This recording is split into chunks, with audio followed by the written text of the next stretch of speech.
అంది. So Jawahar Nagar dumping yard ప్రాంతంలో పిల్లల విద్య ఆరోగ్యంపై ఎఫెక్ట్ పడుతున్నట్టు కూడా తెలుస్తుంది. సో అటు అనారోగ్యం, కాలుష్యంతో చదువుకు దూరం అవుతున్న చిన్నారులు.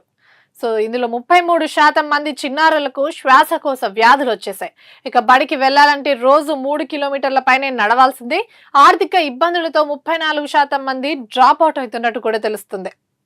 ఇక 21% మంది బాల కార్మికులుగా మారుతున్నారు. So Golconda army public school faculty research లో బయటపడిన విషయాలు ఇవి.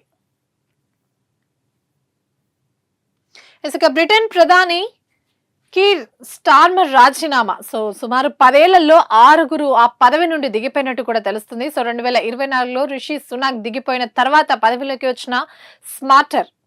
ముందుగా ఈనాడు చూసుకున్నట్లయితే సో ప్రస్తుతం సీఎం రేవంత్ రెడ్డి ఢిల్లీ పర్యటనలో బిజీగా ఉన్నారు.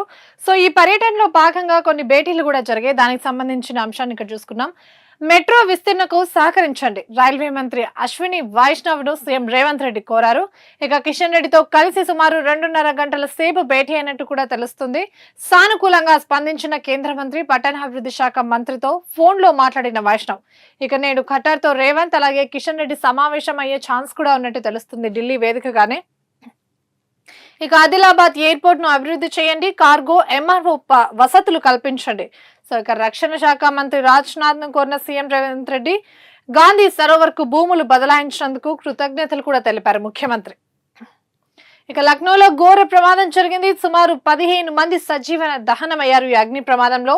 సో అగ్ని కీలల్లో వాణిజ్య భవనం, అందులో యానిమేషన్ కేంద్రం, పెట్ క్లినిక్ కూడా ఉంది. ఇక ప్రాణభయంతో కిందికి దూకిన విద్యార్థులు. దుర్ఘటనపై రాష్ట్రపతి అలాగే ప్రధాని దిగ్భ్రాంతి కూడా వ్యక్తం చేశారు.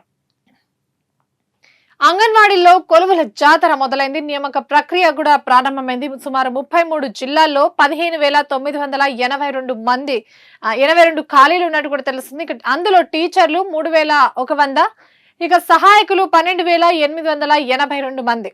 ఇక జిల్లాల వారీగా నోటిఫికేషన్లు జారీకి మార్గదర్శకాలు కూడా సిద్ధమవుతున్నాయి.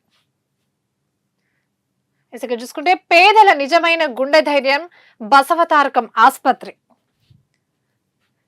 ఇక Indo American cancer hospital and research institute రథోత్సవ ముగింపు కార్యక్రమంలో భాగంగా ఒక ఇమేజ్ ని కూడా మనం ఇక్కడ చూసుకోవచ్చు. సో లాభపక్ష లేని సంస్థల్లో ఆదర్శం. సో అన్స్టాపబుల్ గా ముందుకు తీసుకెళ్తున్న బాలకృష్ణ. సో ఈ కార్యక్రమానికి ఏపీ సీఎం చంద్రబాబు నాయుడు అలాగే వెంకయ్య నాయుడు కూడా హాజరైనట్టు కూడా తెలుస్తుంది. ఇక్కడ చూసుకుంటే వడ్లనే కొనలేని సీఎం బీఆర్ఎస్ ను గెలవనివ్వరట.